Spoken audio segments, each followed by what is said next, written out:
Welcome to PathPulse, Pathology Innovators in Action, your go-to podcast for practical and implemented digital pathology insights. Welcome to PathPulse, the Digital Diagnostic Podcast. This podcast showcases pioneers, innovators, and forward-thinking individuals within the digital pathology arena who are making a difference in day-to-day use. I'm James Thackeray, and in today's episode, we're tackling a topic that is central to the future of our field, from hurdles to horizons, the complex journey of adopting digital pathology in the U.S. hospital market. We are honored, and I'm so excited to have a friend of mine and colleague, and just someone who I actually think is a superstar in the digital pathology world, Dr. Orly Ardon, the Director of Digital Pathology Operations at Memorial Sloan Kettering Cancer Center, where she leads one of the largest digital pathology operations in the world. I've seen it. It's incredibly impressive. We're really excited to have you here, Dr. Ardon, today with us on the podcast. Thank you. Thanks so much. Thanks for having me. Yeah. Well, as opposed to, why don't you start with just an intro? Maybe give us a little bit of your background, and then the role that you're playing at MSK and have been playing as this digital pathology implementation and kind of everything that you've built there has played out. Sure. So I'm not a pathologist. Let's start with that. I have a bachelor, master, and PhD in microbiology from the Hebrew University of Jerusalem. I came to the U.S., to Utah, and I spent some years doing a postdoc there, and then I started working for ARUP Laboratories, and mostly doing research and development. And at some point, I got into the digital pathology world with a mentor, with Dr. Mohammed Salama there. So at MSK, I'm working on trying to really get this huge operation that's it's the largest, probably one of the largest in the country for sure, but it's really comprised of many different individuals, many different departments who are doing a large job. It's not just me doing everything. And this work was built on pretty much the shoulder of giants who started working on this in the early 2000s, when digital pathology was still in its infancy. So we are now scanning about 6,000 slides a day. We have 38 high-throughput whole-slide imaging systems, meaning 38 high-throughput scanners, not all of the same make and the same vendor, so it's a very complex environment. In addition, we have smaller models that we use for dedicated tasks. So our goal, and we're very proud that we got to this point, it was to really find a solution to digitize every pathology asset that we have here in the department. And Memorial Sloan Kettering, it's a cancer center. We are a very complex center in just the nature of the specimens that we get here from all over the world, and very rare cancers. And we have some needs that smaller places or reference laboratories don't necessarily have.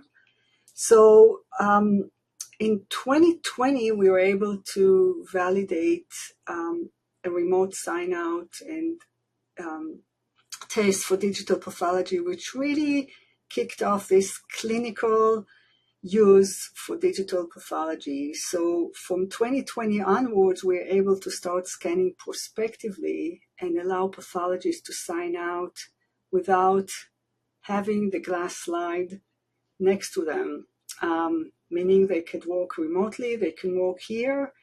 The reality is that we still have glass slides. So even though we are now at a point in which we digitize 100% of the slides that the laboratory is producing, for most of the services, we still distribute the glass slides. So we had this phased approach of increasing our scanning. We find solutions, but we're still at a point in which we have a slow adoption phase for digital pathology.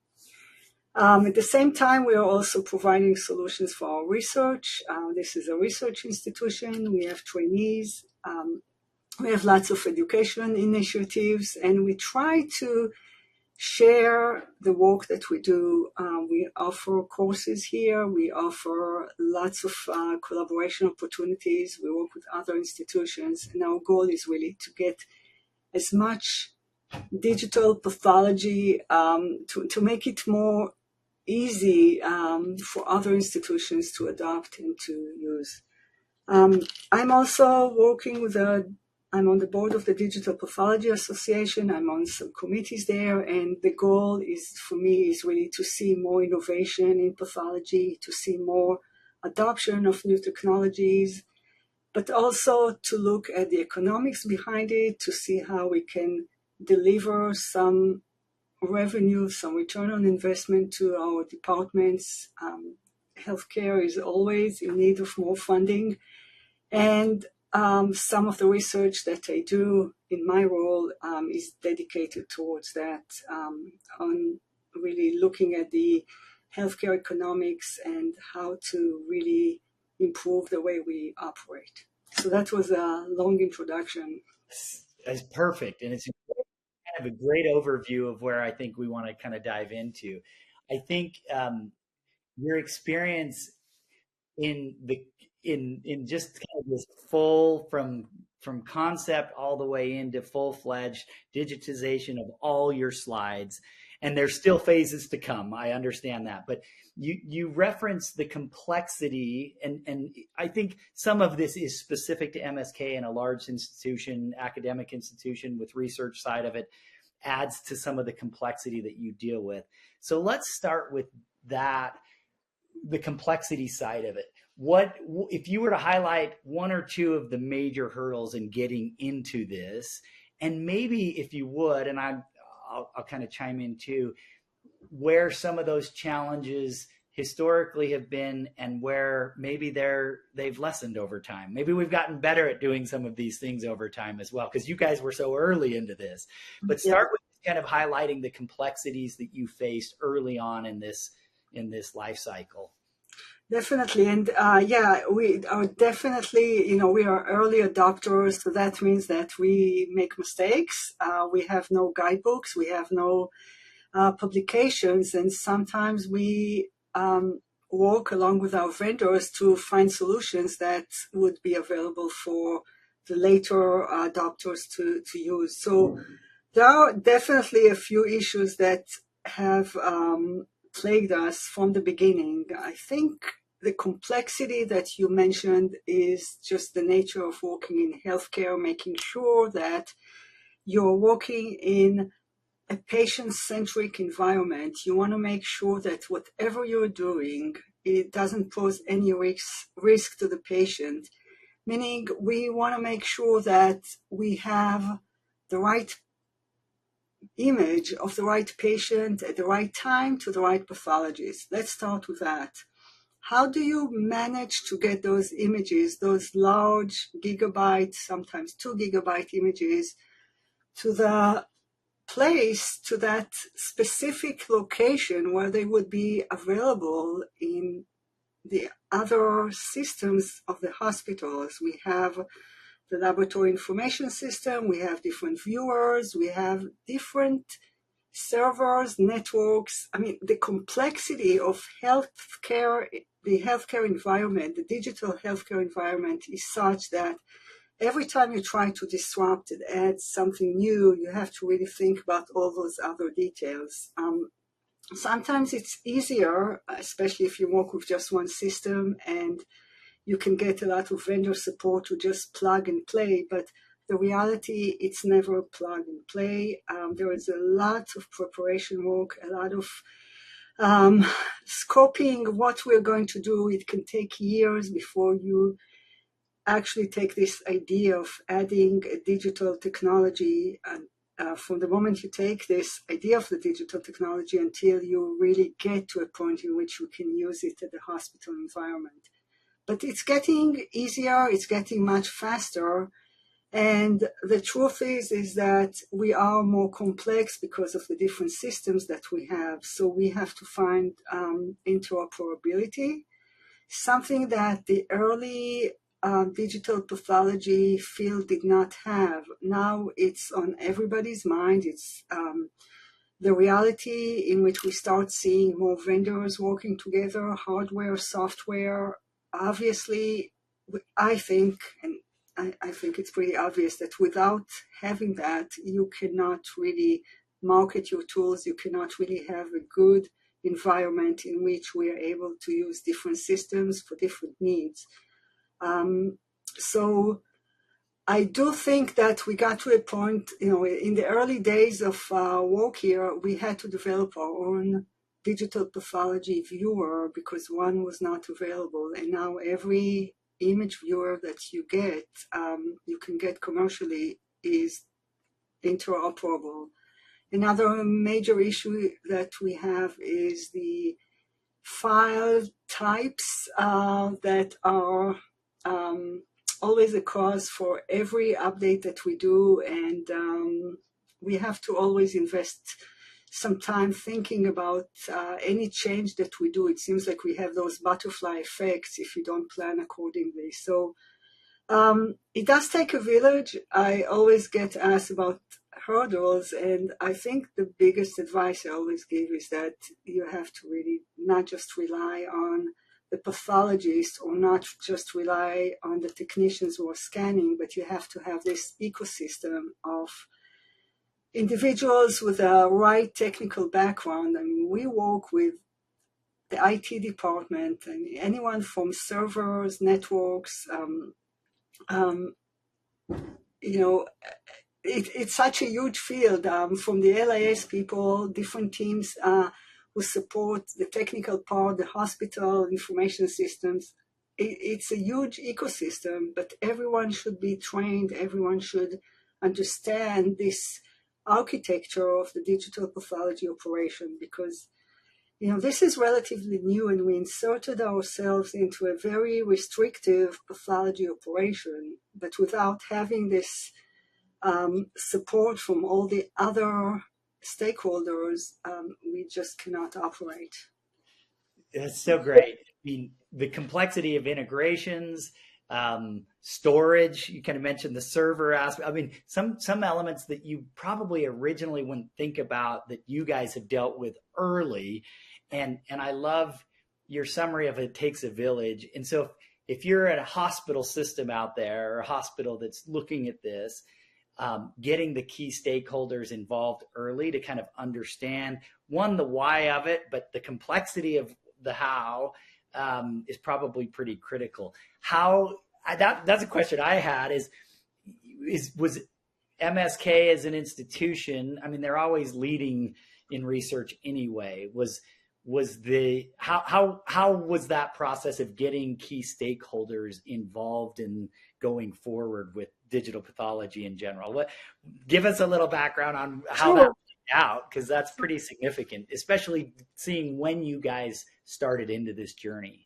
Yeah, so I cannot take credit for anything that happened before 2020, because this is when I joined. But the story is that we had some amazing visionaries here who saw the benefit of the technology at a time when, it was still an idea with very few proof of concepts.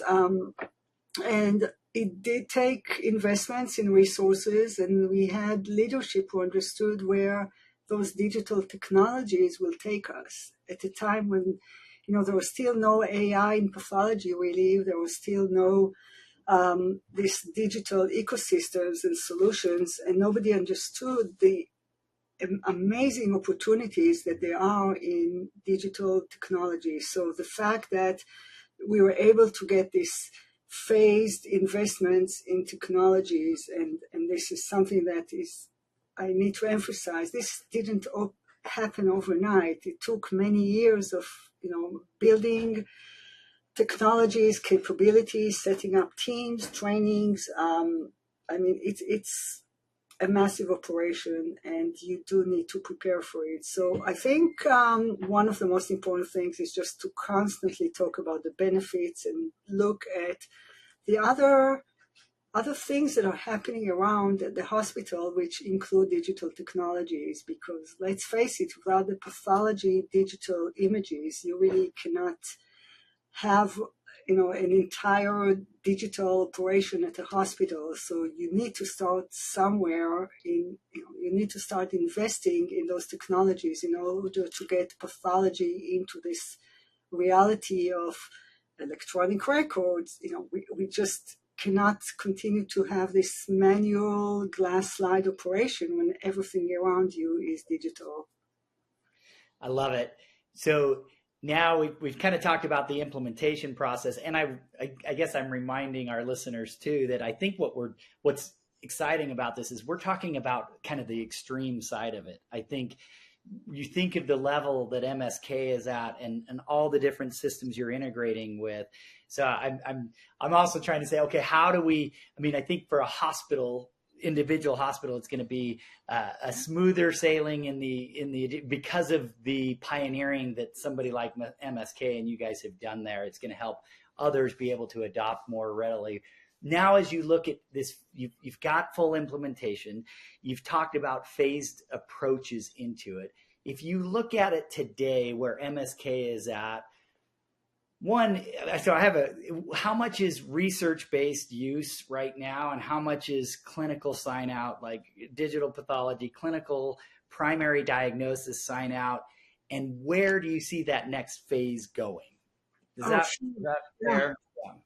So, for the first thing we do is we talk about clinical utility, the clinical use of those digital images. There is really no justification for us not to do all of that if it wasn't for the clinical need. So you set up this ecosystem, the infrastructure, the base for what you need, and now you got an amazing opportunity to benefit the clinicians, the pathologists, everyone who's working on patient care can benefit from those digital images. Along those lines, you're still having a huge research repository that slowly gets built up and can be used for research. So I can tell you that I don't have exact numbers about how many pathologists sign out exclusively digitally. Most of them open the images, some of them sign out. Others choose to look at the image and turn around and use the microscope. We still have microscopes in pathologist offices. Most of them did not give that up. All the data is being used for research. We use the data for education purposes. And we do have, once you have an image, you can use, this is the beauty of the digital reality, you can use it for all of that. We hope to increase the digital sign out so that in the future we will not have to deal with the added expense of this hybrid workflow in which we have both the glass and the digital image. But at the same time, we know that it's a matter of time. There are things that, there are lots of human aspects about changing the way you do the trade, and not everyone is ready for this digital transformation. So we try to make it as smooth as possible. But the future will look very different than what it is now today. I love that. And I think it's such a great approach, this phased approach. And it's not, you have to adopt tomorrow, because I think you'd have the resistance, so you'd have the wrong mindset going into a new technology, where when you let pathologists kind of work themselves into it and understand it better, a great approach for sure. Talk to us about your role, or how you foresee your role in educating outside of even MSK as others are looking at going digital. Based off of your experience, I know that you're passionate about helping others kind of go down this path and learning from things that you guys have already been through. Talk to us a little bit more about that side of it. Sure. And, I think it's our duty as people who have already done it. We are scientists. This is what we do. We want to share this knowledge. And the truth is, it's a bit selfish, because the beauty of digital pathology is that if more institutions go digital, it benefits everybody. Right now, the market for the medical devices for the scanners is pretty small. The more laboratories, the more healthcare systems get into digital pathology, we're going to be able to expand that, have more image sharing. We're going to be able to send, for consultations, places that don't have the pathologist around, but they have a way to get a simple digital, scanner, a device that allows them to send a digital image elsewhere while the patient is waiting for treatment. So for us as a cancer center, the ability to help promote that and see, global healthcare really benefit from those innovations is simply priceless. This is what we do. And the truth is, we want others to learn from our mistakes too. Sometimes I talk about failures, sometimes I talk about challenges, and I know it's not as sexy as talking about innovation, but we have to understand that if we don't share those failures, others are going to repeat the same path that we took. And if we can help others save some time, obviously, their resources, by sharing this. And it's a lot of effort to bring people in. We do a course every year here, but we want others to see what we do. We want them to be comfortable with the digital pathology operation. We can do this. So I think it's really a responsibility for all of us to educate, to publish, to talk about it, and to try to move this industry forward as much as we can. So great. And you feel your passion for that. I've always, since I've known you, known that that's a big aspect of this. Similar to a common acquaintance we have, obviously more than acquaintance to me, but our founder at Lumea, Dr. Matt Levitt, whose vision has always been that digital pathology can help where we have little diagnostics in parts of the world. And we think that that's always in a third world country, or we label it that way, but it's really globally. We have a lot that we can do on the diagnostic front. And so I know his passion is similar to yours. And how do we utilize digital pathology to get diagnostics available out there, and all sorts of things, right? I mean, second opinions from leading institutions around the world that can take as much as 30 minutes through an integration, as opposed to, who knows, maybe no access at all to the world leaders in a specific specialty. So I don't mean to go off on it. I just know that that's a common passion between our founder and you. And knowing the digital pathology community, we're actually a very cohesive group of individuals who are very passionate about this. So if you come to those digital pathology meetings, I know your meeting, you see this energy, a lot of people who want to move forward and do things. And there is so much potential. Again, not everyone has the resources that we have in the US, definitely not. In a place like New York City that has so many academic medical centers, and especially MSK, but you're talking about expertise. There are areas in the U.S. that don't have the healthcare that they should be getting. So digital can really solve some of those issues, but we first need to put the infrastructure there, and it's always a barrier. It's agreed. And so much that you've learned along the way.